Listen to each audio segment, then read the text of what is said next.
Hello and welcome back to another reaction. In this occasion, Kimetsu no Yaiba or Demon Slayer episode 10.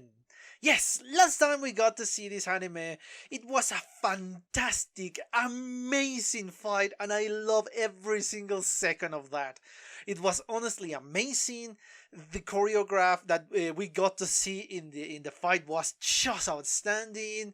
The visuals, oh, everything was just gorgeous. And obviously, the satisfaction to see another one of these Jackass demons die. Because, yes, honestly, so far from what I have seen in this part, they deserve it. They are douchebags, they are assholes. Especially these moons, I think it were 12 moons, 12 moon warriors. I don't remember exactly the name.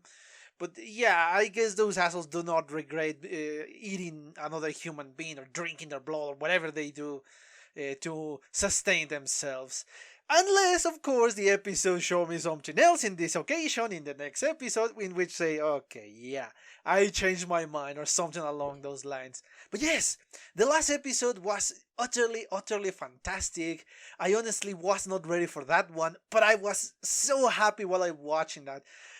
The episode felt like it lasted like 5 minutes, honestly. The last episode felt like it lasted 5 minutes. It was that entertaining and I wanted to see more and more and more. It was honestly amazing.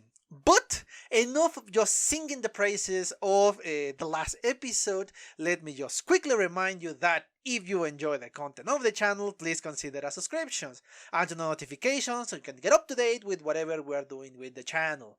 If you enjoyed the video, please give me a thumbs up and leave a comment so I know what you think about my reaction, the episode, or the commentary once you see it. Remember, in the description below, we got the link for the reaction, the link for BitChute, because yeah, obviously YouTube doesn't want me, and I don't want to change the quality of the image, so it's better for you too. The link in the description is also for my Twitter, so you can follow me there, and for my Patreon. Remember, you can watch the entire reaction without cost, without anything, down there. Anyway, yes, I think that's it for now. Well, yeah, that's it for now. Let's just cut the presentation short and watch the video, shall we?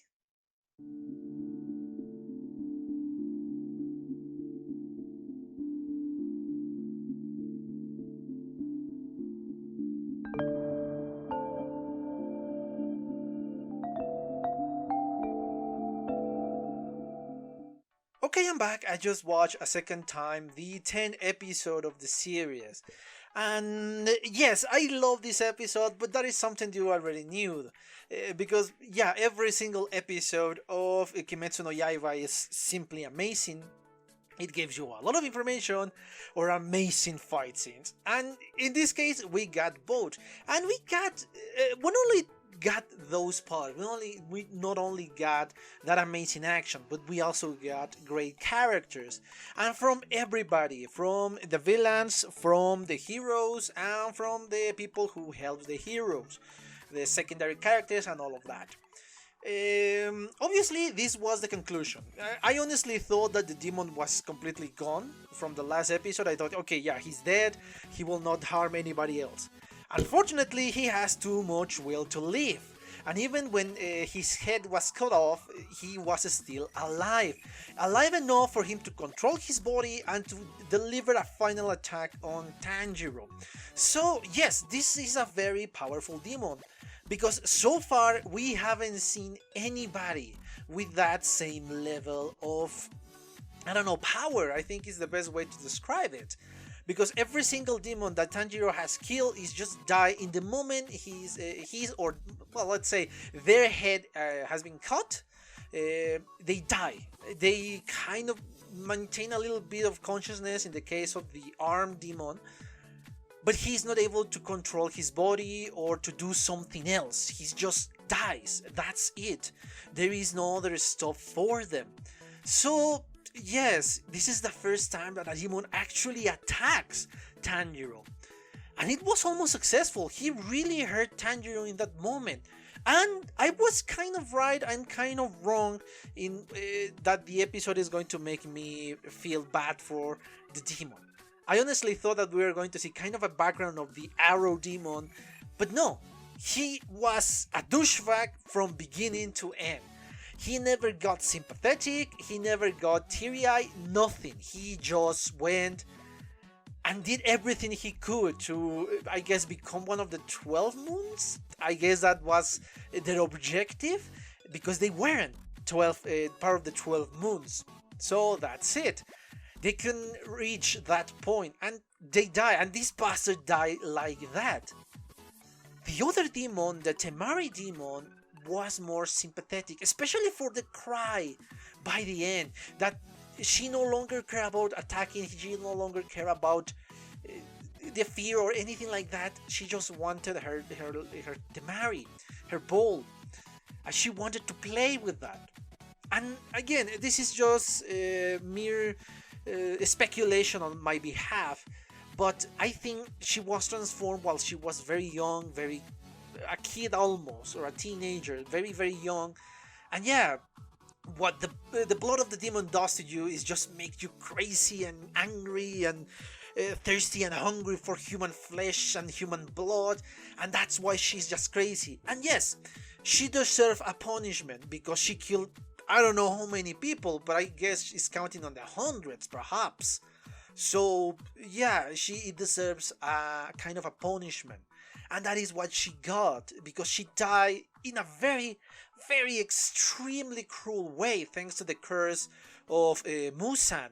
So yeah, I think that was her punishment, but that doesn't stop me from feeling kind of bad for her, because yeah, the way she speaks, oh Temari, is like hearing a child, a lost child, just desperately trying to grab something that feels secure for said child. It feels kind of bad. You feel kind of bad for that demon. But yes, again, every single episode is making Muzan seen as the biggest, utterly, the lowest of the low, the most psychopathic bastard you can even imagine. You hate him so much, and you want to see him die and suffer for all the people that he makes suffer, because he is the original one. And again, this is just mere speculation on my behalf, but I think he's scared of dying of becoming old, of becoming ugly. Thanks to the interaction of the last week's episode and what the doctor said in this one, I think her name is Tamayo.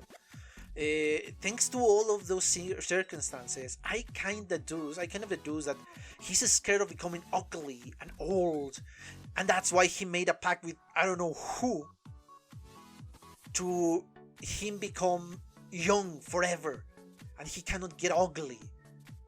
So I guess that's the point, and that's why Lady Tamayo calls him a coward, because he cannot confront his own age.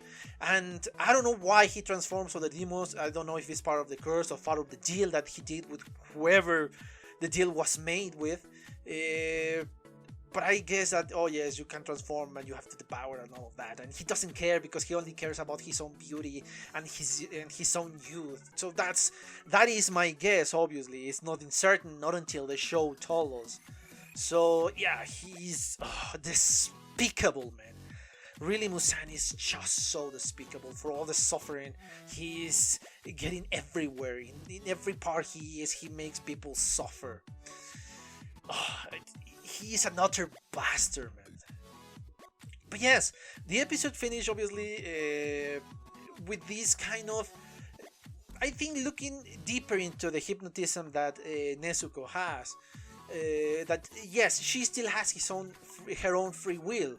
She sees people as her family, yes, and she wants to protect them, but again, it's her free will. Outside of that, outside of battles, she's do whatever she wants, and that is fine. That is fine, because again, you're protecting people, and I guess thanks to what we see in this episode, you protect good people that are in danger, because even demons, like in this case Lady Tamayo and the assistants, they are seen as family, because they are demons, but they do not attack.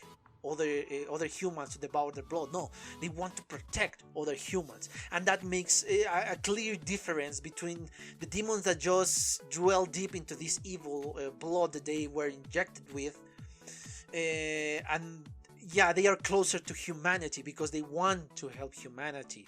They want to fight against the demon. So that's why Nezuko sees them as that, as human. And I love how Lady Tamayo breaks in that moment, because yeah, she doesn't want this curse. She doesn't want to be a demon. She just wanted to be human. And even when she imposed, let's say, this demon blood onto the other guy, she was concerned that you really want to live. I can make you a demon and you will be cured, but you will lose your humanity. You will not be a human again. And she feels bad for that. But the other one chose that, and that was his own free will, and he hasn't gone crazy. He is not berserk because he's not eating human blood or anything like that. No, he's just there. And I like that aspect. I really do enjoy that the free will, the representation of freedom of choice. That even if you're a demon, you are not imposing said demon blood onto others. Unlike Muzan. I forgot his name for a moment. So yeah, that is the difference between these two people. My god, there are so many topics in here. And yes, the animation is fantastic, the fights were amazing, and how Tanjiro is able to counteract the power of this arrow demon, and how Nezuko is increasing her power without the boring human flesh. How is this possible? Oh, I find it amazing and I love it. I want to know more about this world. I want to know more about these characters, because all of them, every single one of them is fascinating. And we finally got my wish, well, part of my wish, that one of the other people that appears in the opening has arrived. And I guess he's going to have a bigger role in the next episode. So I am excited to see that. But anyway, I think I really exhausted the topic of this one. I hope you enjoy it, and let me just quickly remind you that if you enjoy the content of the channel, please consider a subscription and turn on notifications. If you enjoyed the video, please give me a thumbs up and leave a comment so I know what you think about my reaction, the episode, or the commentary if you agree, if you disagree, whatever. Remember that in the description there is a link for my Patreon where you can find the full-on reaction.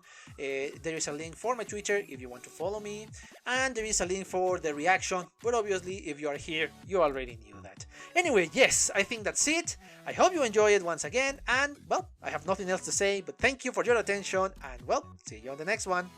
Bye. Okay guys, I hope you enjoyed that video, and if you did, give it a like so the algorithm from YouTube will help me out. And check my other videos, share them, and also why not subscribe to my channel and join this community. And as always, I want to thank you for your attention, your likes, and even your dislikes, your comments, which is something I always look forward to read. And yeah, once more, thanks and see you on the next one.